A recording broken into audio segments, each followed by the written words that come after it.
নমস্কার, আপনারা দেখছেন ট্রাইব টিভি বাংলা। আপনাদের সঙ্গে রয়েছি আমি সুপর্ণা। আজকে আমাদের আলোচনার ইস্যু কবে চিন্ময়ের মুক্তি। আমরা সকলেই জানি মঙ্গলবার ছিল চিন্ময় কৃষ্ণ দাসের জামিন মামলার শুনানি, কিন্তু সেই দিন আদালতে চিন্ময়ের আইনজীবী পৌঁছাতে না পারায় মামলাটি পিছিয়ে যায় এবং তার শুনানি হয়নি। পরবর্তী শুনানির দিনক্ষণ দেওয়া হয়েছে 2রা জানুয়ারি। এই বিষয় নিয়ে আমরা দেখব একটি প্রতিবেদন। দেখুন। 1 মাস জেলে চিন্ময় কৃষ্ণ। বাংলাদেশে রাষ্ট্রদ্রোহের মামলায় গ্রেপ্তার হওয়া সন্ন্যাসী চিন্ময় কৃষ্ণ দাসের জামিনের আবেদনের শুনানি ছিল মঙ্গলবার। হাসিনার সরকারের পতনের পর চিন্ময়ের বিরুদ্ধে রাষ্ট্রদ্রোহের মামলা রুজু করা হয়। তাকে গ্রেপ্তার করে পুলিশ। প্রথম শুনানিতেও আদালতে খারিজ হয়ে যায় চিন্ময়ের জামিনের আর্জি। এরপরেই তার মুক্তির দাবিতে বাংলাদেশের বিভিন্ন প্রান্তে প্রতিবাদ বিক্ষোভ শুরু হয়। তা আজ পড়েছে ভারতেও। তবু যে বাংলাদেশ আছে মৌলবাদীদের দখলেই, তার প্রমাণ মিলল মঙ্গলবারের আদালতে। সোমবার চিন্ময় কৃষ্ণের আইনজীবী রমেন রায়ের ওপর প্রাণঘাতী হামলা চালায় মৌলবাদীরা। মৃত্যুর সঙ্গে পাঞ্জা লড়ছেন রমেন রায়, ভর্তি রয়েছেন আইসিইউতে। এই আতঙ্কের পরিবেশে চিন্ময় কৃষ্ণের পক্ষে আদালতে পা রাখার সাহস পেলেন না আইনজীবীরা না থাকায় পিছিয়ে গেল শুনানি পর্ব। পরবর্তী শুনানি 2রা জানুয়ারি। বাংলাদেশে বিচারের নামে প্রহসন। বাংলাদেশে কি বিচারের নামে প্রহসন চলছে? এখন এই প্রশ্নই ঘুরপাক খাচ্ছে সব মহলে। মৌলবাদীদের হাতে আক্রান্ত হওয়ার ভয়েই কি চিন্ময় কৃষ্ণ দাসের হয়ে আদালতে সওয়াল করার সাহস পেলেন না কেউ? আইনজীবী মহলে আতঙ্ক জাগাতেই কি সোমবার প্রাণঘাতী হামলা চালানো হয় ইসকন সন্ন্যাসীর আইনজীবীর ওপর? গোটা ঘটনায় কি সুপরিকল্পিত? মৌলবাদীদের হামলার পেছনে কি মদত রয়েছে ইউনূস সরকারের? কেন নিরাপত্তা দেওয়া হলো না চিন্ময় প্রভুর আইনজীবীকে? ইউনূস সরকার কি যেন তেন প্রকারেনও আটকে রাখতে চাইছে চিন্ময় কৃষ্ণ প্রভুকে? জল্পনা এখন বিশ্বজুড়ে। কি হবে প্রতিক্রিয়া? হিন্দুদের উপর নির্যাতন, চিন্ময় কৃষ্ণের গ্রেপ্তারে নিয়ে উত্তাল দুই বাংলা। চিন্ময়ের জামিনের শুনানি 1 মাস পিছিয়ে যাওয়ার যেন ক্ষোভের জন্ম দিয়েছে দুই বাংলার শান্তিকামী জনমনে। বাংলাদেশে কি সংখ্যালঘুদের উপর আক্রমণ আরও বাড়বে? আশঙ্কা যেন ক্রমেই বাড়ছে। এই পরিস্থিতিতে ভারতের ভূমিকা কি হবে সেটাও দেখার। ইউনূস সরকার কি আদৌ উদ্যোগী হবে বাংলাদেশের শান্তি ফেরাতে? সোমবার চিন্ময় কৃষ্ণের আইনজীবীর উপর হামলা, মঙ্গলবার চিন্ময় কৃষ্ণের জামিনের আবেদন পিছিয়ে যাওয়া যেন অশনি সংকেতের বার্তা। Bureau report, tribe TV Bangla. আজকে আমাদের আলোচনার বিষয় কবে চিন্ময়ের মুক্তি। আদৌ কি মুক্তি হবে? কারণ যে পরিস্থিতি আমরা দেখেছি মঙ্গলবার, সেই পরিস্থিতি কিন্তু নতুন করে একটি অশনি সংকেত দেখা দিয়েছে, তা বলা যেতেই পারে। আজকে আমরা এই বিষয় নিয়ে আলোচনা করবো। আমাদের সঙ্গে স্টুডিওতে রয়েছে আমাদের অতিথিরা, তাদের সঙ্গে একটু আলোচনা করবো। আমাদের সঙ্গে স্টুডিওতে রয়েছে বিজেপির পক্ষ থেকে ডক্টর সঞ্জীব কুমার লস্কর, বিজেপির পক্ষ থেকে রয়েছে, এবং রয়েছে রাজনৈতিক বিশ্লেষক সত্যজিৎ পাল, এবং আমাদের সঙ্গে ভার্চুয়ালি জুড়েছেন সৌমেন চক্রবর্তী, রাজনৈতিক বিশ্লেষক। সকলকে অনেক অনেক ধন্যবাদ ট্রাইব টিভিতে আসার জন্য। শুরুতেই আমি সৌমেন বাবুর কাছে যাব। এই যে চিন্ময় কৃষ্ণ দাসের জামিনের মামলা ছিল মঙ্গলবার, তার জামিন হলো না, বাংলাদেশে কি সেক্ষেত্রে এই জামিন নিয়ে প্রহসন চলছে? কি বলবেন এই বিষয়ে? আসলে এই বিষয়টা যে জামিন একজন ব্যক্তি মানুষের হলো কি হলো না, এটার তার পেছনে কিন্তু রয়ে গেছে যে পুরো রাষ্ট্র ব্যবস্থার একটা পরিস্থিতি কি, সেটা আমাদের যে চিহ্নিত করে। অর্থাৎ আমরা রাষ্ট্রবিজ্ঞানের ছাত্র হিসাবে বা গবেষক হিসাবে যেটা বলি যে একটা রাষ্ট্রীয় সার্বভৌম রাষ্ট্র, সেখানে 2 ধরনের সার্বভৌমিকতা আছে। একটা হচ্ছে বাস্তবিক, একটা হচ্ছে আইনগত, অর্থাৎ ডি জুরি এবং ডি ফ্যাক্টো। অর্থাৎ এখানে যেটা আমরা বলি ভারতবর্ষ ছাড়া পুরো দক্ষিণ এশিয়ার ক্ষেত্রে যেটা বলা হয় ব্যানানা রিপাবলিক, অর্থাৎ কলা যেমন থাকে, অর্থাৎ ভেতরের বাইরে থেকে আবরণটা দেখতে মনে হচ্ছে খুব পরিপুষ্ট, আসলে ভেতরের যে গড়ন পিটন সেখানে এক ধরনের এত নমনীয়তা ভঙ্গুর যে এখানে গণতান্ত্রিকতার যে স্থায়ী বাসস্থান সেটাই বিঘ্নিত। অর্থাৎ আইনগতভাবে শাসিতের সাহায্যে যে শাসক অধিকার প্রাপ্ত হয়, এটা গণতন্ত্রের নিয়ম, গণতন্ত্রের পরিকাঠামো, সেই পুরো গোটা বিষয়টাই এখানে কিন্তু বাস্তবিক সার্বভৌম, অর্থাৎ যিনি শাসক তিনি বলা যায় কার্যত পাপেট, অর্থাৎ পুতুল নায়ক। সেই পুতুল নায়ক কার্যত তার যে আদেশ জারি করা, তার কমান্ডটাকে পালন করার মতো বাস্তবিক স্তরে পরিস্থিতি বাংলাদেশে নেই। তার ফলে যে মৌলবাদের উত্থান, সেই উত্থানের পটভূমি কিন্তু বলা যায় আগে থেকেই তৈরি হয়েছে। এবং আজকের যে সেই সন্ন্যাসী, হিন্দু সন্ন্যাসীর যে জামিন পাওয়া কি না পাওয়া, বিচার পাওয়া না পাওয়া, এই বিষয়টা পুরো দাঁড়াচ্ছে রাষ্ট্র ব্যবস্থার বিচার ব্যবস্থাই যেখানে খুন্ডিত, বিচার ব্যবস্থাটাই যেখানে চ্যালেঞ্জের সম্মুখীন, সেখানে দাঁড়িয়ে ন্যায্য বা যেটাকে বলা হয় জাস্টিস, যেটা আমরা গণতন্ত্রে আকাঙ্ক্ষিত ব্যক্তি স্বাধীনতার ক্ষেত্রে, সেটা আজ ভুলুণ্ঠিত। তার ফলে দেখা যায় আমাদের ভারতবর্ষের ক্ষেত্রে, এই বিশাল দেশের কিন্তু উদাহরণ দিয়েই বলা যায়, কাসাব যে টেরোরিজমের কাজ করেছিল, সন্ত্রাসবাদী কাজ করেছিল, তার হয়েও কিন্তু সওয়াল জবাবের জন্য আমাদের এখানে আইনজীবী উপস্থিত ছিল। এখানেই ভারতবর্ষ রাষ্ট্র গণতান্ত্রিকতার উজ্জ্বল উদাহরণ। আর এখানে দেখা যাচ্ছে তার আইনজীবী এক প্রকার রোষের মুখে পড়ে মৌলবাদের সে শারীরিকভাবে হেনস্থা হয়েছে। ইভেন সেখানে দাঁড়িয়ে তার পক্ষে সওয়াল জবাব করার মতো কোনো পরিস্থিতি সেই বা ভয়ার্থ জায়গার মধ্যে কোনো আইনজীবী থাকছে না। তার ফলে বলা যায় পুরো গণতান্ত্রিক পরিমণ্ডলই সেখানে নেই। এক প্রকার মৌলবাদী স্বৈরতন্ত্র বাসা বেঁধেছে। সেখানে দাঁড়িয়ে এই মুহূর্তে তার বিচারের বাণী বলা যায় নীরবে নিভৃতে কাঁদছে। একেবারে। আমি এবার যাব হচ্ছে সঞ্জীব বাবুর কাছে। সঞ্জীব বাবু, এই যে মঙ্গলবার দিন শুনানি ছিল এবং তার আগে আমরা সকলেই জানি যে চিন্ময় কৃষ্ণ দাসের যে আইনজীবী রমেন রায়, সেই আইনজীবীর ওপর সোমবার দিন প্রাণঘাতী হামলা চালায় মৌলবাদীরা এবং এই হামলার পরে তিনি মৃত্যুর সঙ্গে পাঞ্জা লড়ছেন।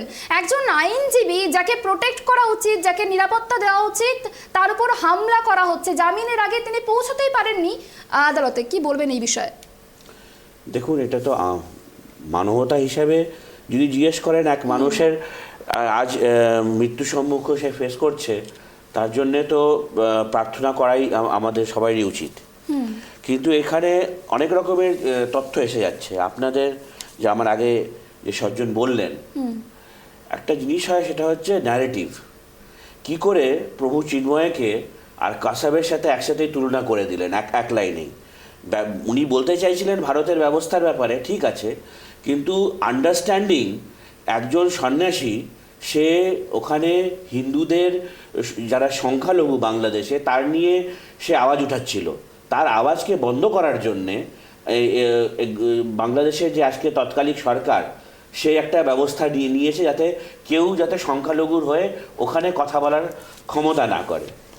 আর ভারতে বসে আমাদের তথাকথিত পণ্ডিতেরা সেটাকে যদি কসাবের সাথে তুলনা করে আর কসাবকে চিন্ময় প্রভুর সাথে তুলনা করে, তাহলে আমি ক্লিক করা হচ্ছে। আমি সেটা তুলনা করিনি, আমাকে মার্জনা করবেন। আমি সেটা তুলনা করিনি। আমি বলছি ভারতীয় রাষ্ট্র ব্যবস্থার মহানতা এখানেই দাঁড়িয়ে আছে যে আমরা গণতন্ত্রের প্রতি আস্থাশীল বলেই যে সুদৃঢ় অপরাধ করেছে, সেই অপরাধীর হয়েও আইনজীবী থাকে, আর বাংলাদেশে সেটা থাকে না। আমি রাষ্ট্র ব্যবস্থার পরিকাঠামোর তুলনামূলক পার্সপেক্টিভ এখানে চেয়েছি, এখানে ওনার সঙ্গে কখনো আনিনি। এটা মিসলিড হচ্ছে, মার্জনা করবেন। ঠিক আছে, আপনি যেটা বলছেন আপনার ফেস ভ্যালুতেই আমি স্বীকার করলাম। কিন্তু এখানে যেটা কোশ্চেনটা যেটা ছিল, প্রভু চিন্ময়ানন্দের উপর এখন যা অবস্থা, তাতে আমাদের কি করণীয়, আমরা কি করতে পারি।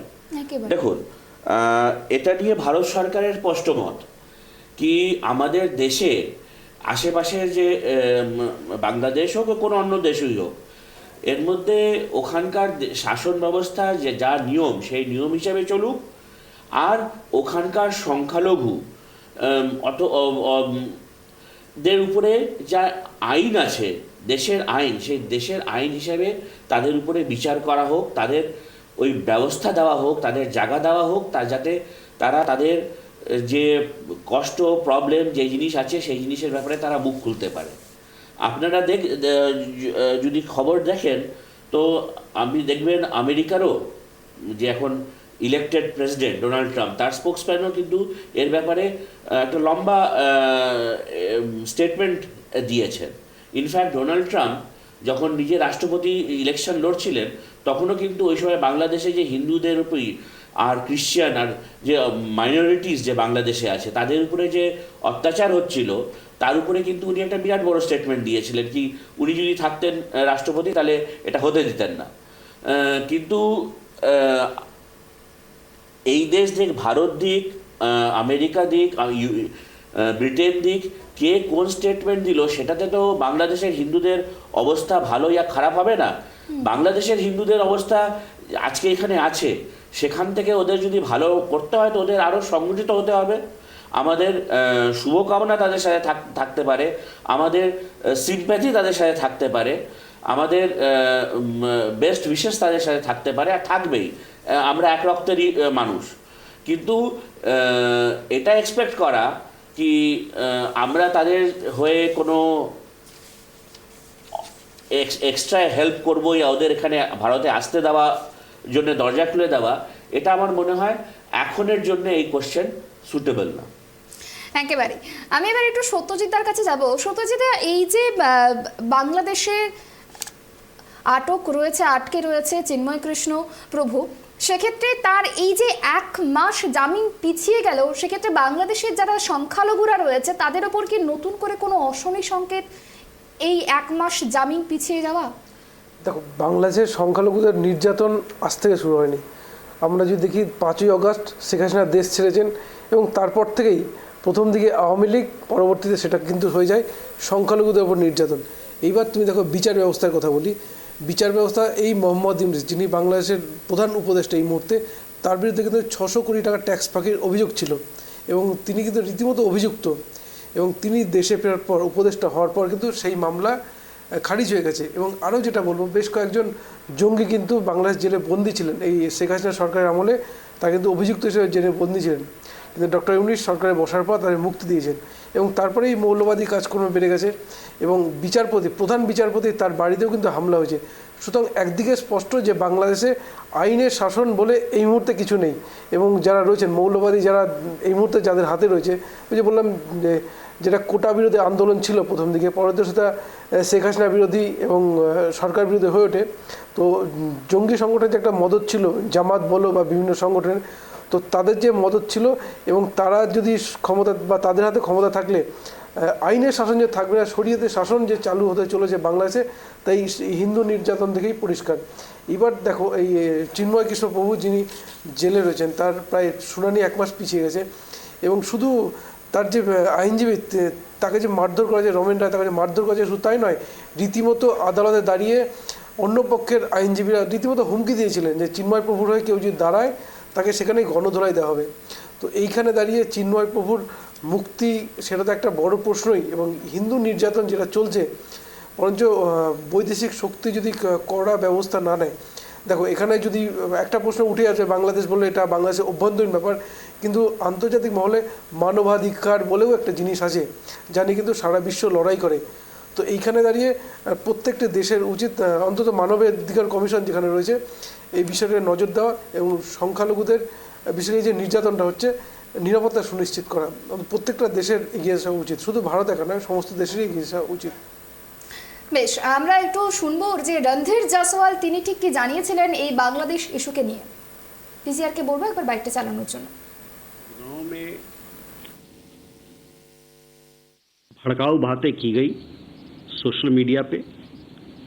वो भड़काऊ बातें हिंदू समुदाय के लेके थी, उसके कारण वहाँ पर झगड़ा हुआ। वहाँ पर हमारे वहाँ पर जो हिंदू समुदाय के लोग हैं उन पर अटैक हुआ, उन पर लूटमारी की गई, उनको धमकाया गया। और ये सब चीज़ें, इन सब चीज़ों के पीछे जो एक्सट्रीमिस्ट वर्ग के लोग हैं, जो उग्रवादी उस टाइप के लोग हैं, उनका हाथ है। और हमारा ये बड़ा ये इस पहल से, इस प्रकार की चीज़ों से वहाँ पर समाज में जो बैलेंस है वो बिगड़ सकता है, कम्युनल टेंशन बढ़ सकता है। तो हमारा आग्रह है और वहाँ के सरकार से कि वो कदम उठाए ताकि ये जो एक्सट्रीमिस्ट वर्ग के लोग हैं उन पर कंट्रोल किया जाए, उन पर एक्शन लिया जाए, और जहाँ पर हिंदू समुदाय के लोग हैं और माइनॉरिटी वर्ग के लोग हैं उनको सुरक्षा प्रदान किया जाए। ये उनकी खास जिम्मेवारी है कि सुरक्षा उनको दिया जाए। काफ़ी सारे वीडियो हमने देखे हैं, अभी आप लोगों ने देखा होगा सोशल मीडिया में, काफ़ी चल रहा है। वहाँ पर लूटपाट हुई, उनको धमकाया गया, उनको मारा गया, ये निंदनीय है। ভারত সরকারের পক্ষ থেকে একেবারেই পদক্ষেপ নেওয়া হচ্ছে এবং ভারত সরকার বারংবার বলছেন যাতে যে পরিস্থিতি তৈরি হয়েছে সেই পরিস্থিতি যাতে স্বাভাবিক হয়। আমি একটু সৌমেনবাবুর কাছে যাব। সৌমেনবাবু, এই যে আইনজীবীর উপর হামলা হলো, এই আইনজীবীর উপর হামলা কি কোনো রকমভাবে সুপরিকল্পিত বলে আপনার মনে হয়, বা আইনজীবী মহলে কোনো কারণে আতঙ্ক সৃষ্টি করার জন্যই কি হামলা করানো হলো? আমি মনে করি যে বাংলাদেশে প্রগতিশীল লোকজন, এবং আমি নিজেও বাংলাদেশে সফর করেছি, ঢাকা বিশ্ববিদ্যালয়ে বক্তব্য রেখেছি। সেখানে আমার মনে হচ্ছে 2 বছর 4 আগে আর কি, সেখানেও মনে হয়েছে একটা প্রগতিশীল শক্তি ওখানে কিন্তু রয়েছে, কিন্তু তারা এতটাই প্রান্তিক বা তাদের বক্তব্য, তাদের কণ্ঠস্বর এতটাই ম্রিয়মান যে তারা তাদের দেশের রাষ্ট্র ব্যবস্থার কন্ট্রোলের জায়গায় আর নেই। তার ফলে যে এই আইনজীবীদের যে গোষ্ঠী, সেখানেও আমরা দেখেছি সুস্পষ্টভাবে মৌলবাদীরা যখন তাদের ধমকাচ্ছেন, চমকাচ্ছেন, সেইভাবেই তারা ভীত সন্ত্রস্ত পরিবেশের মধ্যে এগিয়ে আসার মতো সাহস তারা করছেন না। এই ক্ষেত্রে বলে রাখা ভালো যে অভ্যন্তরীণভাবে কোনো জনজাতি, একটু আগের বক্তা আমার বললেন যে সুনির্দিষ্টভাবে আমরা জানি আন্তর্জাতিক সম্পর্কের ক্ষেত্রে, আন্তর্জাতিক জাতিপুঞ্জের ক্ষেত্রে মানবাধিকার সংস্থা এখন সারা পৃথিবী জুড়ে কাজ করছে। সেখানে সুনির্দিষ্টভাবে বলে দেওয়া হয়েছে যে কোনো আভ্যন্তরীণ মানে রাষ্ট্র ব্যবস্থার মধ্যে অভ্যন্তরীণ কোনো জনজাতি যদি আক্রান্ত হয়, একটি বৃহত্তর জনগোষ্ঠীর নির্দিষ্ট কোনো উদ্দেশ্য প্রবণিতভাবে, সেখানে শুধুমাত্র যে রাষ্ট্রীয় সার্বভৌমিকতা নজির দেখিয়ে শুধুমাত্র তাদের একতরফাভাবে আভ্যন্তরীণ বিষয় হিসাবে বিষয়গুলিকে চেপে ঢেকে রাখা, সেটা এখন আর একবিংশ শতাব্দীতে সম্ভব নয়, কাম্য নয়।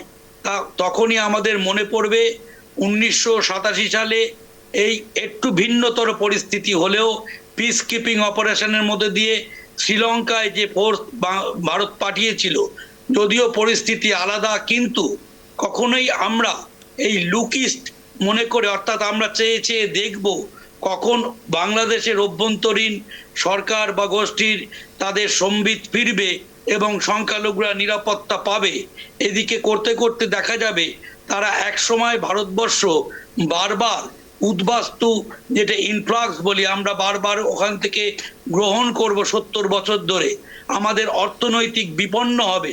কেন? অর্থাৎ আমার নিজস্ব জীবন দিয়ে বলছি, আমার পিতৃভূমি, আমার মাতৃভূমি বাংলাদেশ, অর্থাৎ আমার দাদুরা তারা যে 50-এর দশকে 60-এর দশকে ওপার বাংলা থেকে চলে এসছিল সর্বস্ব ত্যাগ করে, তাদের ঘুরে দাঁড়াতে আজ আমাদের সময় লেগেছে 50 বছর। অর্থাৎ কেন আমরা আমাদের যে মাটিতে জন্ম, বাংলাদেশ তো তাদেরও ঘর, কেন তাদের জমি ছাড়বে? কেন তাদের পিতৃভূমি ছাড়তে হবে, তাদের মাতৃভূমি ছাড়তে হবে? কেন আমরা বারবার এই সম্মুখীন হব? অর্থাৎ তাদের যে জন্মানোর মধ্য দিয়ে সেই দেশের অধিকার, সেই অধিকার থেকে তারা কেন বাস্তুচ্যুত হবে?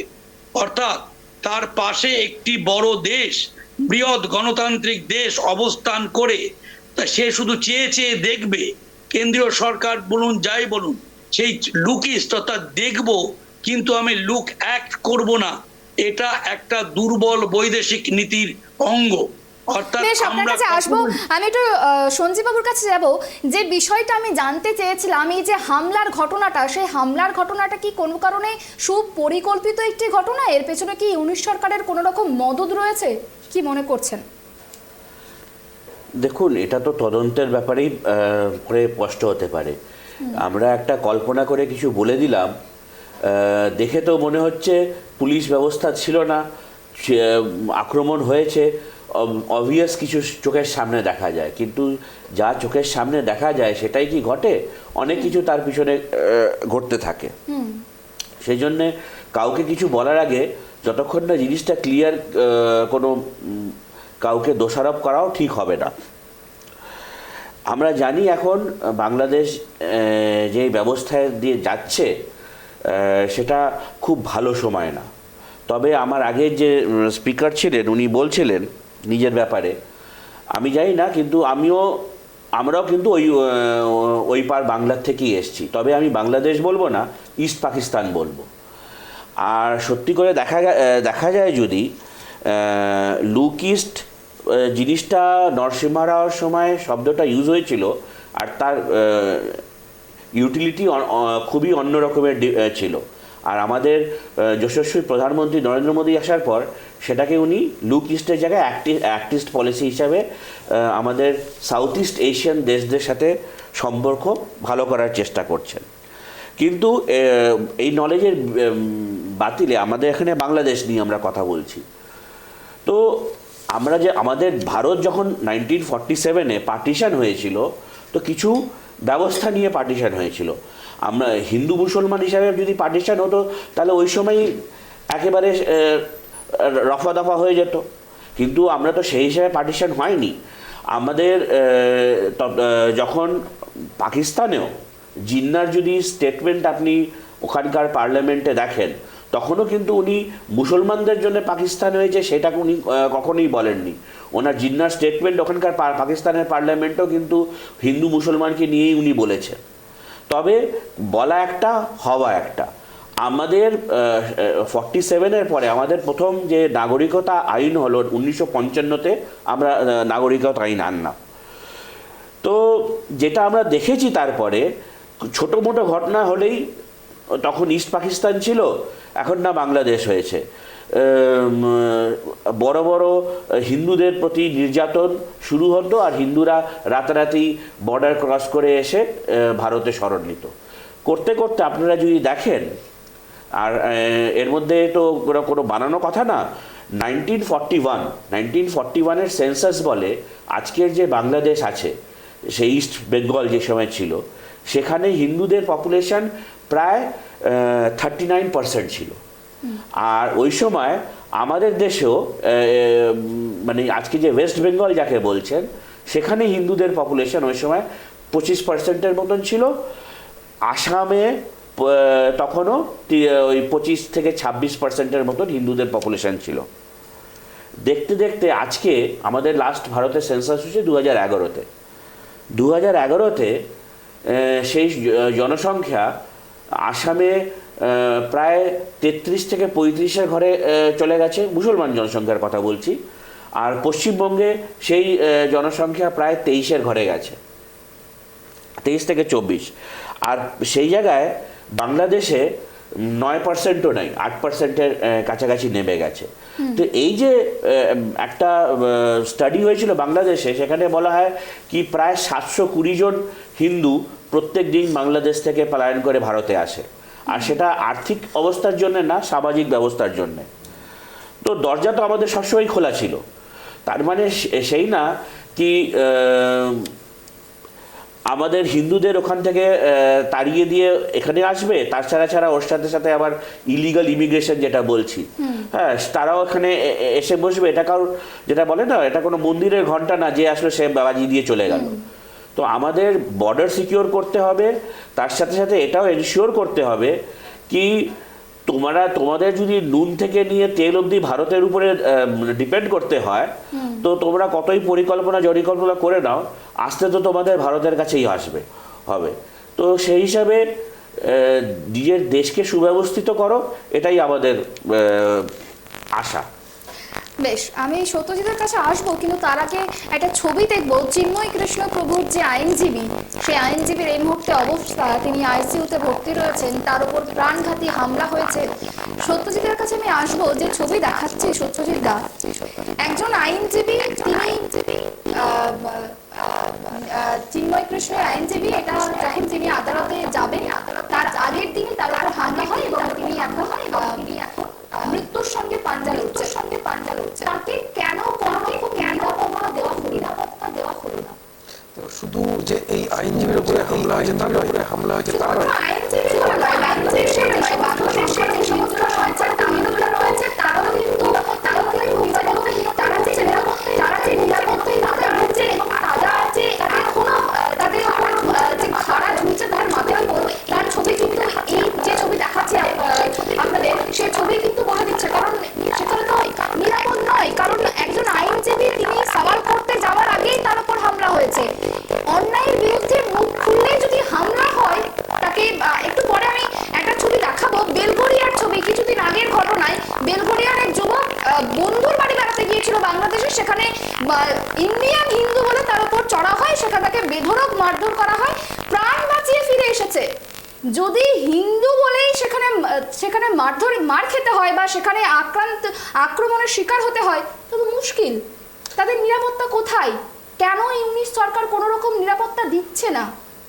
দেখো এখানে শুধুমাত্র এই আইনজীবী যে আক্রান্ত হয়েছেন তা নয়, আরও প্রায় 70 জন হিন্দু আইনজীবীর বিরুদ্ধে কিন্তু মিথ্যে মামলা দেওয়া হয়েছে, এবং যে মামলাগুলো দেওয়া হয়েছে তাতে জামিন পাওয়া কিন্তু মুশকিল। অর্থাৎ যদি এই চিন্ময় কৃষ্ণ প্রভুর হয়ে সওয়াল করতে যান, যার আগেই কিন্তু প্রায় 70 জন হিন্দু আইনজীবীর বিরুদ্ধে যে মামলা দেওয়া হয়েছে, তো স্বাভাবিকভাবেই সুতরাং বোধহয় একটা কিন্তু আতঙ্কের পরিবেশ তৈরি করা হয়েছে, এবং যার ফলে কিন্তু এই আইনজীবীকে যেমন মারধর করা হয়েছে, অন্য আইনজীবীদের বিরুদ্ধে মামলা। এবার প্রশ্ন হচ্ছে যে ব্যবস্থার কথা বললেন আমি একটু বলে ফেলি, যে আমাদের পার্শ্ববর্তী দেশ পাকিস্তানে তুমি যদি দেখো, স্বাধীনতার পর থেকে কোনো প্রধানমন্ত্রী তার কার্যকালের মেয়াদ কিন্তু 5 বছর পূর্ণ করতে পারেনি, এবং বিভিন্ন কারণে সেনাবাহিনী সরকারকে নিয়ন্ত্রণ করে। তো স্বাভাবিকভাবেই সেনার জন্যই কিন্তু শাসক বারবার প্রধানমন্ত্রী কখনো দেশ ছেড়েছেন, কখনো বা জেলে গিয়েছেন। অনেকেই আমরা জানি, ইউসুফ রাজা গিলানি তিনিও কিন্তু জেলে গেছেন, ইমরান খান তিনি বর্তমানে জেলে রয়েছেন। তো পাকিস্তানে কোনো প্রধানমন্ত্রী, নির্বাচিত সরকারের প্রধানমন্ত্রী তার মেয়াদ পূর্ণ করতে পারেননি 5 বছর। বাংলাদেশের কথা দেখো, বাংলাদেশের বঙ্গবন্ধু শেখ মুজিবুর রহমানের নেতৃত্বে স্বাধীন হলো, তাকে খুন হতে হলো। পরবর্তীতে আমরা দেখেছি এই এরশাদ বলো বা খালেদা জিয়ার শাসনকালে বঙ্গবন্ধুকে খুনে যারা জড়িত তাদের কিন্তু প্রোটেকশন দিয়েছে এই সরকার। তো সুতরাং বুঝতেই পারছো যে এই বাংলাদেশে দুরকম, অর্থাৎ বাংলাদেশে যখন অব্যবস্থা চালু হয়, যখন আমরা যদি বলি মুক্তিযুদ্ধের আগে বঙ্গবন্ধুর নেতৃত্বে অর্থাৎ আওয়ামী লীগের একটা কিন্তু সমর্থিত সরকার, বাংলাদেশ কিছুটা শৃঙ্খলা ফিরেছিল, বঙ্গবন্ধুকে খুন হতে হলো। এরপর দেখো 2001-এ যদি বলি 1996 যখন শেখ হাসিনার নেতৃত্বে আবার কিন্তু সরকার সেই আওয়ামী লীগের নেতৃত্বে। তো বাংলাদেশে ব্যবস্থা যদি বলে, এবার পরবর্তীতে খালেদা জিয়া প্রধানমন্ত্রী হন, এবং সেখানেও দেখা যায় কিন্তু 2 বছরের জন্য সেনা শাসন শুরু হয়েছিল, যদিও আন্তর্জাতিক চাপে 2009 নির্বাচন হয় এবং শেখ হাসিনা ফেরেন। তো এইখানে দাঁড়িয়ে বাংলাদেশের যে ব্যবস্থা, তা ব্যবস্থা তুমি বলতে পারো সেনাবাহিনী অনেকটা নিয়ন্ত্রণ করে, বলতে পারো যে মৌলবাদীরা একটা নিয়ন্ত্রণ করে। এবার যেহেতু শেখ হাসিনা 2009 থেকে একটানা প্রধানমন্ত্রী পদে ছিলেন 2024 পর্যন্ত, তো একটা অ্যান্টি ইনকমবেন্সি দেশে ছিল, এবং তাছাড়া যদি বলি একটা ভারত বিরোধী একটা সেন্টিমেন্ট তো রয়েছে, এবং মৌলবাদী উগ্রবাদীদের একটা কিন্তু ব্যাপক মাত্রা বেড়ে যায় বাংলাদেশে, এবং যার ফলেই এই যে কোটা বিরোধী আন্দোলন থেকে শুরু করে শেখ হাসিনা যাওয়ার পরে মোহাম্মদ ইউনূস আসার পরে তারাই কিন্তু সরকারটা নিয়ন্ত্রণ করছেন এই মুহূর্তে, এবং যার ফলে দেখো বিচার ব্যবস্থা ভেঙে পড়েছে, আইন কানুন বলে কিছু নেই। আমরা সংখ্যালঘু নির্যাতন বাদ দাও, আওয়ামী লীগ বলো, বিএনপি নেতাদেরও কিন্তু বিভিন্ন জায়গায় মারধর করা হচ্ছে। তো এইখানে দাঁড়িয়ে এই যে আইনজীবীর মারধর, সুতরাং অর্থাৎ যে কোনো আইনজীবী হোক বা যেই হোক, যদি বলে চিন্ময় কৃষ্ণপ্রভু যে সংখ্যালঘু নির্যাতনটা হচ্ছিল, আওয়াজটা কিন্তু তুলেছিলেন, এবং সংখ্যালঘুদের যদি বলো একত্রিত করেছিলেন, যার ফলে কিন্তু এই বিশেষ করে নির্যাতনের ছবিটাও যেমন সামনে এসছে, প্রতিবাদের ছবিটাও সামনে এসছে, এবং যার ফলে কিন্তু চিন্ময় প্রভুকে এই যে দেশদ্রোহিতার মামলা দিয়ে জেলে পুরেছে, এবং কোনো আইনজীবী দেওয়া হচ্ছে না। অর্থাৎ তিনি বাইরে আসলে তার যে আওয়াজ যে আরও জোরালো হবে, একটা ভয় রয়েছে ইউনিসের। এবং এই যে বললাম মৌলবাদী শক্তিদের যারা নিয়ন্ত্রণ করছে এই মুহূর্তে, তারাও কিন্তু কখনোই চাইবেন না চিন্ময় কৃষ্ণপ্রভুর বেরিয়ে, আর সেই কারণেই তার পক্ষে সওয়াল করতে যাওয়া 70 জন আইনজীবীর বিরুদ্ধে মিথ্যে মামলা, এবং রমেন রায় যিনি আক্রান্ত এখন আইসিইউতে ভর্তি রয়েছে। তো এইখানে দাঁড়িয়ে চিন্ময় কৃষ্ণপ্রভুর জামিন একটা কিন্তু বড়সড় প্রশ্ন। শুধু তাই নয়, বিশেষ করে বাংলাদেশের সংখ্যালঘুদের নিরাপত্তা একটা কিন্তু বড় প্রশ্ন, আতঙ্কের বলা যেতে পারে সৃষ্টি যে এই মুহূর্তে। একেবারে এই প্রসঙ্গে একটা ছবি দেখাবো। বেলগড়িয়ার যে যুবক আক্রান্ত হয়েছিল সেটি তার কি ভয়াবহ অভিজ্ঞতা হয়েছিল, সে অভিজ্ঞতার কথাই ঠিক কি জানিয়েছে, একটু শোনাবো আপনাদের। मेरे साथ लूटपाट हुई है और मेरे ऊपर मर्डर करने की कोशिश की गई है मेरे साथ। क्या हुआ था जी, जब मैं 23 तारीख को इस महीने नवंबर के 23 तारीख को मैं बांग्लादेश गया था घूमने के लिए और थोड़ा काम था, तो मेरे दोस्त के घर गया था, उसने इनवाइट भी किया था। तो उसने मैं 26 तारीख मतलब इस नवंबर के 26 तारीख रात को 11 बजे मेरा ट्रेन था इंडिया वापस आने का। तो उसी टाइम को मेरे फ्रेंड ने बोला कि भाई चलो आज तो तुम घर चले जाओगे, तो आज चलो मेरे साथ, हम थोड़ा घूम के आते बाहर। तो रात को 8:30 बजे मैं और वो निकले थे। निकलने के बाद थोड़ा ही दूर जाने के बाद वहाँ पे 5-6 मुस्लिम युवक हमको घेरने के बाद मुझसे पूछताछ करने लगे कि तुम कहाँ से हो, यहाँ के नहीं लगते, तुम्हारा धर्म क्या है। तो मैंने बोला भाई मैं इंडियन हूँ, और धर्म के बारे में जब पूछा मैं बोला मैं हिंदू। तो वो सुनने के बाद ही वो लोग ने मुझे खींच के एक किनारे पे ले गए जहाँ पे थोड़ा अंधेरा था। फिर मेरा पॉकेट में तलाशी करने लगे, मतलब फ़ोन पैसे वगैरह सब लूटने के लिए। तो मैं तो देने को राज़ी नहीं था, मैं सेल्फ डिफेंस कर रहा था। तो फिर उन्होंने मुझे बहुत मारा, मेरे सिर के पीछे पत्थर से मतलब फोड़ दिया मेरा सिर। যে ছবি দেখালাম আপনাদেরকে, বেলঘড়িয়ার যুবক বন্ধুর বাড়ি গিয়েছিল এবং সেখানে গিয়ে যখনই বলছে যে সে হিন্দু এবং ইন্ডিয়ান হিন্দু, তার ওপর হামলা চালানো হয়, বেধড়ক মারধর করা হয়। তবে সেখান থেকে সে প্রাণ বাঁচিয়ে তো ফিরে এসেছে। কিন্তু আমার প্রশ্ন এই জায়গায় যে বাংলাদেশে সংখ্যালঘু হিন্দুরা আক্রান্ত হচ্ছে, বিভিন্ন দেশ সমালোচনা করছে, হিন্দুদের নিরাপত্তা নিশ্চিত করতে ভারত ঠিক কি পদক্ষেপ গ্রহণ করতে পারে সৌমেন বাবু? আমি একটু আগেই আমার বক্তব্যের শেষ ধরেই আবার শুরু করি। এটা হচ্ছে দক্ষিণ পূর্ব এশিয়া বা দক্ষিণ এশিয়া যদি ধরি, সেখানে ভারত এবং একই সঙ্গে বলা যায় বৃহৎ রাষ্ট্র হিসাবে চীন, এই দুটো বৃহৎ রাষ্ট্রের ভূমিকা আমাদের যদি যে বলা যায়, তার সঙ্গে রয়েছে দক্ষিণ এশিয়ার বিভিন্ন ছোট ছোট রাষ্ট্র ব্যবস্থা। এগুলোকে এক কথায় আমরা স্যাটেলাইট স্টেট হিসাবে ধরতে পারি। তাহলে এই যে ছোট রাষ্ট্রগুলো রয়েছে, এখানে বাংলাদেশের বিভিন্ন ভিডিও ক্লিপিংসে আমরা দেখি তাদের যে মৌলবাদীদের কথা বা তাদের একটা বিরাট পরিমাণে যেটা হচ্ছে রাগ, সেটা হচ্ছে যেন শেখ হাসিনা সরকার ভারতের অঙ্গুলি হেলনেই যেন সরকার পরিচালনা করছে, অর্থাৎ ভারত বিদ্বেষ সেখানে এই গণ অভ্যুত্থানের একটা বড় শক্তি হিসাবে যেন কাজ করছে।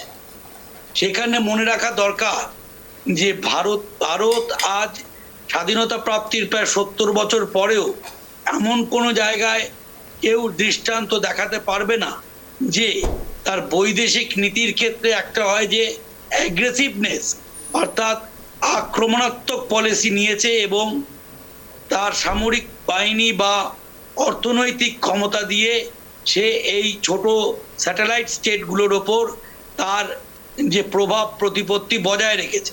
বরং ভারত অনেক হিউম্যানিটেরিয়ান গ্রাউন্ডে তাদের সাহায্য করেছে। এ কথা আজ সুবিদিত যে বাংলাদেশ আজ যে সার্বভৌম স্বাধীনতার কথা বলছে, যে স্বাধীনতা ভাষা আন্দোলনের মধ্য দিয়ে জন্মেছিল, তা বিশ্বের ইতিহাসে এক নজিরবিহীন।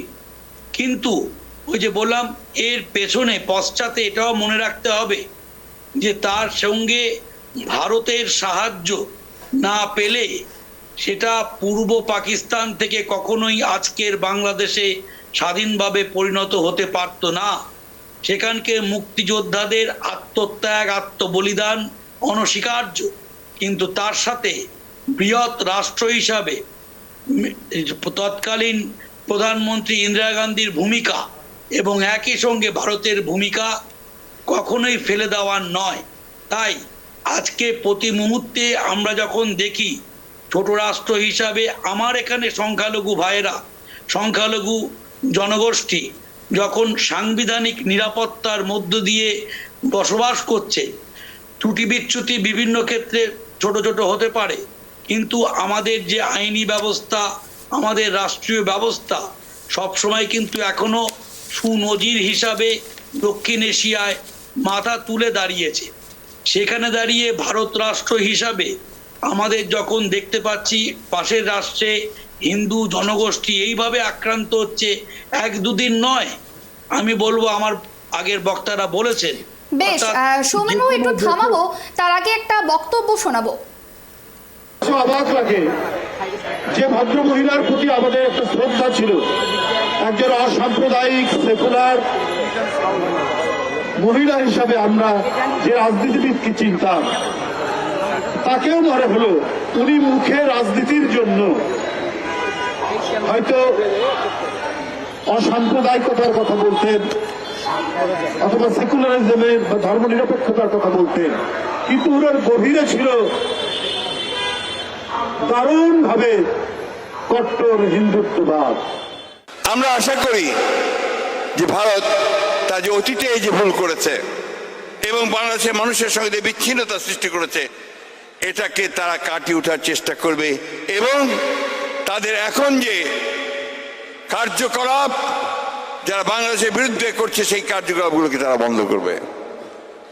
আমাদের খুব কষ্ট হয় যখন আমরা দেখি অহেতুক মিথ্যা অপবাদ দিয়ে মিথ্যা কথা বলে বাংলাদেশের মানুষকে আবার বিপদে ফেলার চেষ্টা করা হচ্ছে। আগরতলার ডেপুটি হাই কমিশনার অফিস আক্রান্ত হয়েছে, কলকাতায় high commissioner deputy high commissioner অফিসে আপনার আক্রান্ত হয়েছে এবং মিছিল নিয়ে আপনাদের সিলেট দিয়ে ঢোকার চেষ্টা করেছে, বেনাপোল দিয়ে ঢোকার চেষ্টা করেছে। এটা কোন ধরনের বন্ধুত্ব? আমরা বক্তব্য শুনলাম বিএনপি নেতা রাহুল কবির রিজভী এবং বিএনপির মহাসচিব ফখরুল ইসলাম আলমগীর। সৌমেনবাবু, আপনার কাছে যাব। আপনি একটু আগে ইন্দিরা গান্ধী প্রসঙ্গে একটি মন্তব্য করলেন, কিন্তু এই যে দুটি বক্তব্য আপনাদেরকে শোনালাম, এখানে কিন্তু পরিষ্কার তার বিরোধিতা করে তারা বক্তব্য রেখেছেন। আমি লাস্ট যেটুকুনো বলবো সেটা হচ্ছে যে শেখ হাসিনার যে শেষ 10 বছর বা 5 বছরই ধরি, অর্থাৎ আমি বিশ্বাস করি যে কোনো রাষ্ট্র ব্যবস্থায় মৌলবাদ যখন শাসন ক্ষমতায় অবতীর্ণ হয় ব্যাকডোর দিয়ে, অর্থাৎ পর্দার আড়ালে থাকে, অর্থাৎ সেই মৌলবাদ তো একদিনে আসেনি।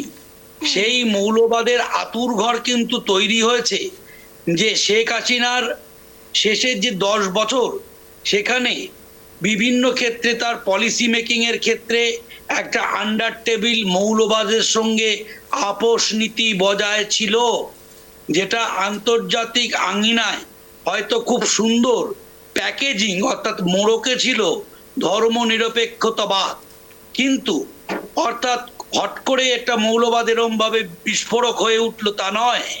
অর্থাৎ তার লাস্ট 10 বছরে যেভাবে সে শেষ ইলেকশনে বিজয়ী হয়েছে, কখনোই একটা জানুয়ারিতে ইলেক্টেড গভর্নমেন্ট আগস্টে তার এই অবস্থা হতে পারে না। অর্থাৎ রাষ্ট্র ব্যবস্থার লাস্ট ইলেকশনে জেতা, যে আমরা খবর পাই যে তাদের মাধ্যমে। সৌমেনবাবু, যতদিন প্রধানমন্ত্রী হিসাবে শেখ হাসিনা ছিলেন ততদিন পর্যন্ত কিন্তু এই অশান্তি দেখা যায়নি বাংলাদেশে। যদিও বা আপনার কথাতে আমি সায় দিলাম যে যখন তিনি প্রধানমন্ত্রী ছিলেন ঠিক তার 10 বছরে এই মৌলবাদীরা সেখানে জন্মেছে বা জন্ম নিয়েছে বা তাদের এই সন্ত্রাস যাই বলি না কেন, কিন্তু যখন তিনি প্রধানমন্ত্রী ছিলেন তখন কিন্তু এরকম কোনো অশান্তি বাংলাদেশে দেখা যায়নি। তিনি পদত্যাগ করার পর থেকেই কিন্তু বাংলাদেশ উত্তপ্ত হয়ে উঠলো। না, একটা জায়গার পরে তো এটা বললাম যে ওইটা হট করে একবার একটা মৌলবাদী এরকম বিস্ফোরক হয়ে ওঠে, কখনো এটা সেক্ষেত্রে বলা যেতে পারে যে এই যে মৌলবাদী তাদেরকে উস্কানি দেওয়া হচ্ছে, ইউনিশ সরকার আসার পরেই উস্কানিমূলক তাদেরকে কোনো কারণে উস্কানি দেওয়া হচ্ছে, সেই কারণের জন্যই তারা এই বিক্ষোভ দেখাচ্ছেন। হ্যাঁ, আমি বলছি তার লাস্ট ইলেকশনে জিতে ফিরে আসা, সেই জিতে ফিরে আসার মধ্যে কতটা বিরোধী রাজনৈতিক শক্তিদের গণতান্ত্রিক স্পেস দিয়েছিল প্রশ্নচিহ্ন রাখে ওখানকার কতটা গণতান্ত্রিক আবহাওয়ায় সে তার নির্বাচনী ক্ষেত্রগুলো থেকে সফলভাবে গণতান্ত্রিক প্রক্রিয়ায় সে শাসন ক্ষমতা অর্জন করতে পেরেছিল। অর্থাৎ ব্যালটের থেকে লাস্ট ইলেকশনে সে বুলেটের ওপর নির্ভরশীল বেশি ছিল এবং এক মৌলবাদ আরেক মৌলবাদের সৌমেন বাবু আসবো আপনার কাছে। এবার একটু সঞ্জীব বাবুর কাছে যাব।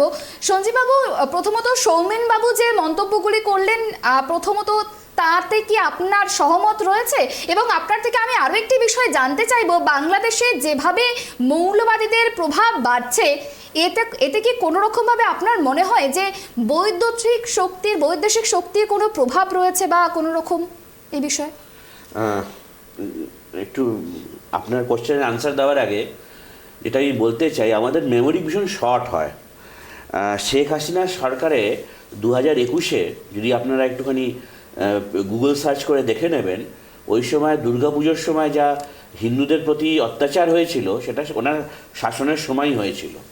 হ্যাঁ, এটা আলাদা কথা কি তখন আমাদের ভারতের প্রেশারের জন্যে সিসিটিভি ক্যামেরা খুলে দেখা যায় কি ওই কুরআনকে যে দেবীর পায়ে রাখা হয়েছিল সেটা কোনো এক মুসলমান মৌলবাদী রেখেছিল যাতে দাঙ্গাটা হতে পারে। আর সেই জন্যে 2021 শেখ হাসিনার শাসনকালের সময় হয়েছিল, এটা খুব দূরের কথা না। তো যদি একটার পরে একটা আমরা পিছনের কমিউনাল রাইটসের ইতিহাস দেখি, তো সেই জন্য এই গভর্নমেন্ট এসছে বলে হয়েছে, ওকে হটিয়ে দেওয়া হয়েছে বলে। আপনি কোথাও দায়ী করছেন শেখ হাসিনাকে এই যে গোটা ঘটনা ঘটছে? না, আমি শেখ হাসিনাকে কেন দায়ী করতে যাব? উনি তো বেচারি নিজের দেশ ছেড়ে পালিয়ে আসতে হয়েছে। আমি তো যদি দায় করতে হয় কাউকে, তো এই যে মৌলবাদী শক্তি কোথার থেকে সে শক্তি পাচ্ছে, কারা তাদের এই শক্তিটা দিচ্ছে? প্রত্যেক ধর্মের এক একটা ব্যবস্থা হয়, আর সময়ের সাথে সাথে সেই ধর্মের ইন্টারপ্রিটেশনও চেঞ্জ হয়। আর ক্রিশ্চিয়ানিটিকে উঠিয়ে নিন, আমরা তো হিন্দুইজমের সাথে অন্য ধর্মকে কম্পেয়ার করা ঠিক হবে না, তবে যেটাকে বলা হয় অ্যাব্রাহামিক রিলিজিয়ান, তিনখানা ধর্ম ওখান থেকে একসাথে বেরিয়ে এসছে, জুডাইজম, ক্রিশ্চিয়ানিটি আর ইসলাম। তিনটাই বইয়ের ধর্ম, বইতে যেটা লেখা আছে সেটাই শেষ কথা। কিন্তু ক্রিশ্চিয়ানিটি যেটা আমরা দেখতে পাচ্ছি সময়ের সাথে সাথে চেঞ্জ হয়েছে। সময়ের সাথে সাথে চেঞ্জ হওয়ার কারণেই আজ ক্রিশ্চিয়ানিটির মধ্যে অনেক রকমের সেক্টস আছে। ইসলামও সময়ের সাথে চেঞ্জ হয়েছে, কিন্তু সময়ের সাথে চেঞ্জ হওয়ার যেটা মডার্নিটির দিকে যাওয়া উচিত ছিল সেটা না, যে ওটা আরও চলে গেছে মৌলবাদী শক্তির হাতে। আজকে সৌদি আরেবিয়াতে ওখানকার রাজপুত্র সে চেষ্টা করছে সৌদি আরেবিয়াকে মডার্নাইজ করতে, কতখানি সে সাকসেসফুল হতে পারবে সেটা সময় বলবে। কিন্তু দুর্ভাগ্যবশে আমরা যাদের মৌলবাদী বলছি, আমরা তাদের ঠিক করে আইডেন্টিফাই করা উচিত। ডেমোক্রেসি কি ইসলামের সাথে চলে সেটা আমাদের প্রথম কোশ্চেন জিজ্ঞেস করা উচিত। যদি বইতে যা লেখা আছে, বইয়ের ব্যবস্থায় যদি সেটা চরম হয় তাহলে তো চলবে না। তো সেই জন্যে আজকে আপনি পাকিস্তান বলুন, বাংলাদেশ বলুন, অথবা কোনো ইসলামিক কান্ট্রি আপনি উঠিয়ে আমাকে দেখিয়ে দিন কোথায় ডেমোক্রেসি সাকসেসফুলি চলছে। তুর্কিতে যে চেষ্টা করা হয়েছিল সেকুলারিজমের নামে কি সেকুলার থাকবো, সেটাও ততক্ষণই সাকসেসফুল হয়েছিল যতক্ষণ মিলিটারি ডিক্টেটরশিপ ওটাকে গ্যারান্টি দিচ্ছিল। যেই মিলিটারি ডিক্টেটরশিপ হটে যাওয়ার পরেও আজকে যে তুর্কিতে যারা শাসন করছে তারাও মৌলবাদী শক্তি তুর্কি। তো আমাদের মানে ছোট ছোট ঘটনাগুলোকে বড় লেন্সে ফেলে দেখা উচিত কি কোথায় কিভাবে আর কোনো জিনিস কেন ঘটে যাচ্ছে। আজকে না বাংলাদেশে হিন্দুরা লঘু সংখ্যক, অ্যাটলিস্ট মানুষ আছে, যে তালিবানরা দুটো মূর্তিকে, ভাঙা মূর্তিকে বুদ্ধের তোপ দিয়ে উড়িয়ে দিয়েছিল, ওখানে কোন মানুষ ছিল? তো যদি আপনার বিচারধারাই ওটা হয় তো সেখানে তো ডেমোক্রেসি চলবে না। বেশ, আপনার কাছে আসবো এবার, সত্যজিৎদার কাছে আসবো। তার আগে দেখাবো প্রতিবেদন। এই যে বাংলাদেশে অশান্তি চলছে বা বাংলাদেশে চিন্ময় কৃষ্ণপ্রভু জামিন হচ্ছে না, তার প্রভাব পড়ছে ভারতেও, এর প্রভাব ঠিক বাণিজ্যে কতটা পড়ছে সে বিষয়ে দেখব প্রতিবেদন।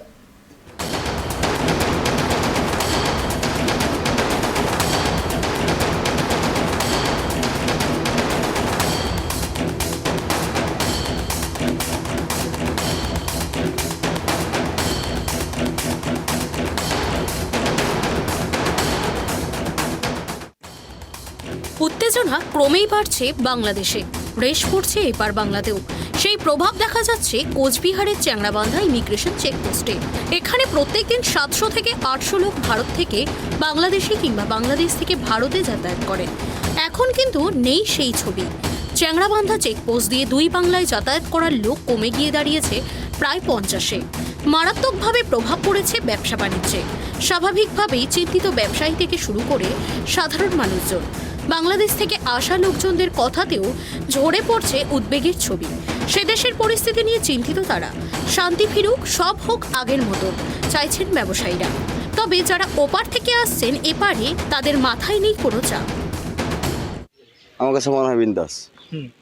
আমার কাছে মনে হয় জাস্ট এই বিষয়টা এটা ছাড়া মনে হয় না আমাদের কোনো প্রবলেম হচ্ছে। ইনশাল্লাহ আমরা তো বাস দিয়ে আসছি, তেমন কোনো প্রবলেম আমি ফেস করি নাই যে রাস্তা দাঁড়াবে এই সমস্যা ওই সমস্যা, এগুলো কিছুই না। এদিকে বাংলাদেশের পরিস্থিতি নিয়ে ব্যাপক ক্ষতির সম্মুখীন চ্যাংড়াবান্ধা ইমিগ্রেশন চেকপোস্টের ব্যবসায়ীরা। লোকজন তো খুবই কম, ভিসা দিচ্ছে না, তো ভিসা না দিলে তো লোক আসবে কেমন করে? যেগুলো আগের ভিসা নেওয়া আছে এই ডিসেম্বর 5 পর্যন্তই আসে হতো, তারপর তো শেষ হয়ে যাবে। এই যে আপনারা এখানে মুদ্রা বিনিময় করেন, এটাতে ব্যবসা কতটা ক্ষতি হচ্ছে? ব্যবসা তো ক্ষতি হচ্ছেই, লোকজন না আসলে আমাদের তো বাংলাদেশের লোকের উপর ডিপেন্ডেন্ট, সে লোকজন না আসলে তো ব্যবসা হবে না। কতদিন ধরে এরকম ব্যবসা? 6 মাস ধরে চলছে। হামলা পাল্টা হামলা, সংঘর্ষ পাল্টা সংঘর্ষে টালমাটাল পরিস্থিতি বাংলাদেশে। হত একাধিক, আহত একাধিক, বাড়ছে অগ্নিগর্ভ পরিস্থিতি। কবে শান্তি ফিরবে ওপারে? কবেই বা হবে স্বাভাবিক পরিস্থিতি? নজর দুই বাংলার। কোচবিহার থেকে বিপুল দাসের রিপোর্ট, ট্রাইব টিভি বাংলা।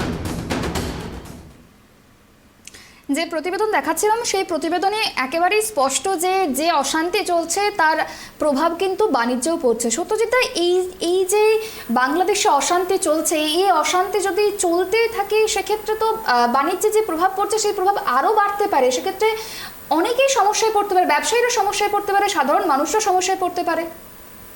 একদমই তাই। দেখো, এই যে যেটা দেখালে তুমি, যে বাংলাদেশ থেকে আসা বা পর্যটক বা ভারত থেকে যাওয়া, এটা অনেকটা কমেছে। আর কমার ফলে ব্যবসা বাণিজ্যে ক্ষতি তো হবে, সেটা তো সাধারণ মানুষের। কিন্তু যদি আমরা দেশের কথা দেখি, কারণ ভারত থেকে বহু জিনিস করে বাংলাদেশে রপ্তানি হয় এবং বাংলাদেশে মাছ সহ নানান জিনিস আসে। এবার এখানেও কিন্তু একটা বিরাট কিন্তু ক্ষতির মুখে পড়তে পারে যদি এই পরিস্থিতি যে এরকম থাকে, বাংলাদেশে যে হিন্দু নির্যাতন এইভাবে চলতে থাকে, তাহলে ভারত সরকার নিশ্চয়ই একটা সময় কড়া পদক্ষেপের পথে হাঁটতেই পারে। কারণ বাংলাদেশ কিন্তু অনেকটা নির্ভরশীল ভারতের উপর। সংক্ষেপে বলো সত্যজিৎ। আরেকটা বলি যে বাংলাদেশ থেকে বহু মানুষ কিন্তু ভারতে চিকিৎসা করাতে আসেন, এবং ভারত সরকার এই যে নির্যাতনটা চলছে এরপর, যার ফলে কিন্তু ভারত সরকার কিন্তু অনেকটা ভিসা দেওয়া অনেকটা কমিয়েছে, যার ফলে আশা কমেছে।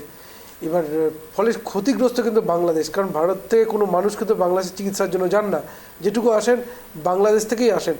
সুতরাং এইখানে বাংলাদেশ সরকারেরই বিষয়টা চিন্তা করা উচিত। কিন্তু আরেকটু ছোট্ট করে বলে রাখি যে দেখো, এই যে মোহাম্মদ ইউনূস সরকার, বাংলাদেশে অরাজকতা, এই অরাজকতা কিন্তু ফিরে আসা খুব কঠিন। তার কারণ মোহাম্মদ ইউনূস সরকার কিন্তু জনগণের ভোটে নির্বাচিত সরকার নয়। এটা কিন্তু এক কথায় বলা যায় যে গণ অভ্যুত্থান হয়েছিল, সেই অভ্যুত্থানের ফলে শেখ হাসিনাকে সরিয়ে ক্ষমতা এসেছে। সুতরাং এই সরকার কিন্তু জনগণের সমর্থনেও যেমন নাই, তেমন জনগণের পক্ষেও কিন্তু জনগণকে কোনো রিপোর্ট বা কোনো ভালো সুরাহা দিতে কিন্তু বাধ্য নয়। আর যার ফলে কিন্তু মৌলবাদী কার্যকলাপ আরও বাড়ছে। সুতরাং এইখানে দাঁড়িয়ে যদি নির্বাচিত সরকার যদি বাংলাদেশে ক্ষমতায় না আসে, তাহলে বাংলাদেশে এই অরাজকতা যে চলতে থাকবে তা বলাই যায়। একেবারে আমরা একেবারেই অনুষ্ঠানের অন্তিম পর্যায়ে চলে এসেছি।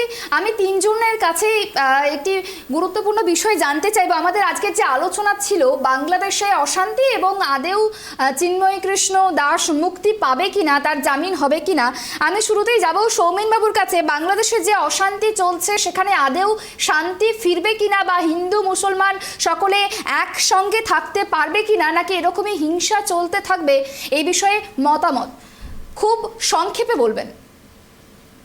আমি বিশ্বাস করি বর্তমান যা পরিস্থিতি, সেখানে দাঁড়িয়ে বাংলাদেশের অভ্যন্তরীণ সরকারের ওপর যে আস্থা রেখে এই পরিস্থিতি, বেসামাল পরিস্থিতি আবার সামলাতে পারবে বলে আমি বিশ্বাস করি না। এবং কার্যত এই কেয়ারটেকার সরকারের আন্ডারে রেখে যদি নির্বাচন পরিচালনা হয়, সেই নির্বাচন একটা প্রহসন মাত্র। তাই আমি কার্যকরী পদক্ষেপ হিসাবে আমার যতটুকু দৃষ্টিভঙ্গি, তাতে আমি মনে করি বৃহত্তর গণতান্ত্রিক পার্শ্ববর্তী দেশ হিসাবে ভারতবর্ষের সক্রিয় ভূমিকা কাম্য, এবং যেটা আমাদের রাষ্ট্রবিজ্ঞানের ভাষায় বলে, ভারত এখন অন্যতম বিশ্বের দাবিদার করছে, অন্যতম উদীয়মান শক্তিধর দেশ হিসাবে।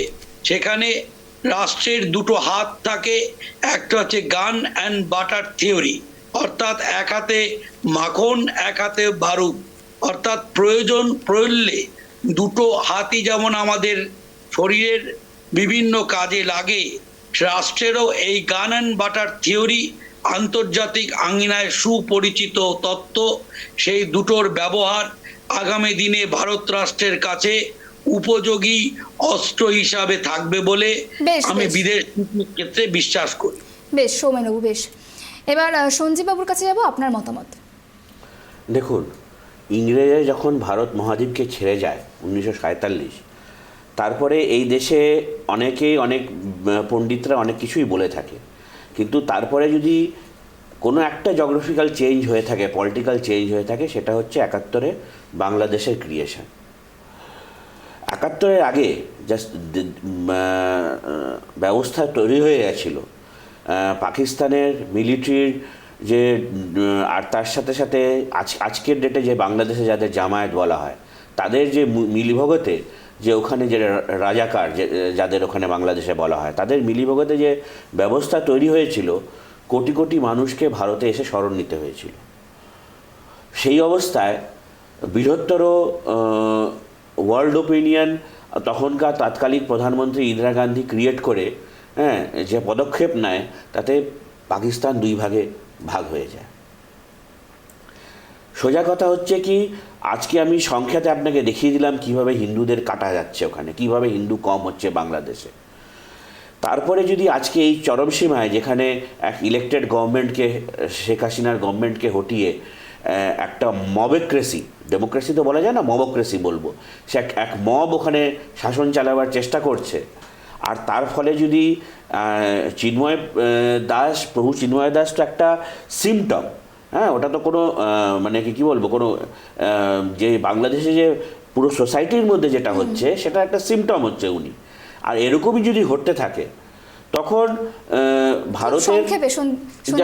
ভারতের আমরা যারা আছি এই পার বাংলাতে, আমাদের তখন ভাবতে হবে কি কিভাবে আমরা আমাদের রক্তবাসীর লোকদের কাছে কিভাবে দাঁড়িয়ে থাকতে পারি। হ্যাঁ, তো সেটা ভবিষ্যতে কি হবে সেটা আজকে বসে বলা যায় না। ভবিষ্যতে হতে পারে সব কিছুই ঠিক হতে পারে, হ্যাঁ, যেরকম যেখানে আছি সেরকম যে মানুষ দুটো অন্ন আর্ন করে খেয়ে থাকতে পারবে শান্তিতে, সেটাও হতে পারে। আর যেটা আমি বললাম আগে, হ্যাঁ, সেটাও হতে পারে। বেশ বেশ, এবার সত্যজিৎ দা, আপনার মতামত। দেখো, প্রথমত বাংলাদেশে খুব সংক্ষেপে, কারণ আমরা একেবারে অনুষ্ঠানের অন্তিম পর্যায়ে চলে এসেছি। দেখো, বাংলাদেশে আজকের যে পরিস্থিতি, সেই পরিস্থিতিটা তৈরি হয়েছিল কেন? আমরা ফিরে যাই, এই যে সেন্ট মার্টিন দ্বীপ রয়েছে, এই দ্বীপে কিন্তু নজর পড়েছিল আমেরিকার, এবং ভারত সহ বিভিন্ন, বিশেষ করে দক্ষিণ এশিয়ার উপর নজর রাখা এটা আমেরিকা এ তো বারবার করে থাকে। তো এই সেন্ট মার্টিন দ্বীপের কিন্তু নজর পড়েছিল আমেরিকা, এবং সেই দ্বীপকে নিয়েই কিন্তু শেখ হাসিনার সঙ্গে বিবাদ, এবং শেখ হাসিনা যখন স্পষ্টভাবে না করে দেয়, তারপরেই কিন্তু দেখো শেখ হাসিনার বিরোধী নানান প্রতিবেদন আমরা কিন্তু আমেরিকার ওয়াশিংটন পোস্টে দেখেছি। তো সেইখানে দাঁড়িয়ে যে বাংলাদেশের নির্বাচন 2019-এ সঠিকভাবে হয়নি, ভোটের আগের দিনে 30% ভোট দেওয়া হয়েছিল, এবং 2024-এ যে নির্বাচন, এই নির্বাচনও কিন্তু প্রহসন, এরকম পোস্ট কিন্তু আমরা দেখেছি ওয়াশিংটন পোস্টে, আমেরিকার একটা সংবাদ মাধ্যম। এবার প্রশ্ন হচ্ছে, এবার 2024-এর নির্বাচনের কথা যদি বলি, এখানে কিন্তু বিএনপি কিন্তু লড়াই করেনি। এবার দেখো, এইখানে দাঁড়িয়ে আমেরিকার ভূমিকা কিন্তু একটা, কারণ আমেরিকায় কিন্তু এই যে জামাত সহ যে তারা কিন্তু সমর্থন আর দিয়েছিল, এবং তাদের সমর্থনেই কিন্তু মোহাম্মদ ইউনূস এখানে বসেছিলেন। সুতরাং এইখানে দাঁড়িয়ে বেশ, সত্যজিৎ দা, আমাদের সময় খুব কম। সকলকে অনেক অনেক ধন্যবাদ আমাদের এই অনুষ্ঠানে আসার জন্য। আজকে আমাদের ইস্যু ছিল, আজকে আমাদের আলোচনার বিষয় ছিল আদেও বাংলাদেশে যে অশান্তি চলছে সেই অশান্তি শান্তিতে পরিবর্তিত হবে কিনা। আমরা দেখেছিলাম আফগানিস্তানে তালিবানি শাসন, কিন্তু তালিবানি শাসনের থেকেও এখন বাংলাদেশের যে পরিস্থিতি বা মৌলবাদী শাসন যেভাবে বারবারন্ত শুরু হয়েছে মৌলবাদী শাসনের, তার যে পরিস্থিতি, সেই পরিস্থিতিতে বাংলাদেশের সংখ্যালঘু হিন্দুরা আদেও তার থেকে মুক্তি পাবে কিনা সেদিকেই তাকিয়ে রয়েছে বিশ্ববাসী। সকলকে অনেক অনেক ধন্যবাদ, নমস্কার, এবং অন্যান্য খবরের জন্য অবশ্যই দেখুন ট্রাইব টিভি বাংলা।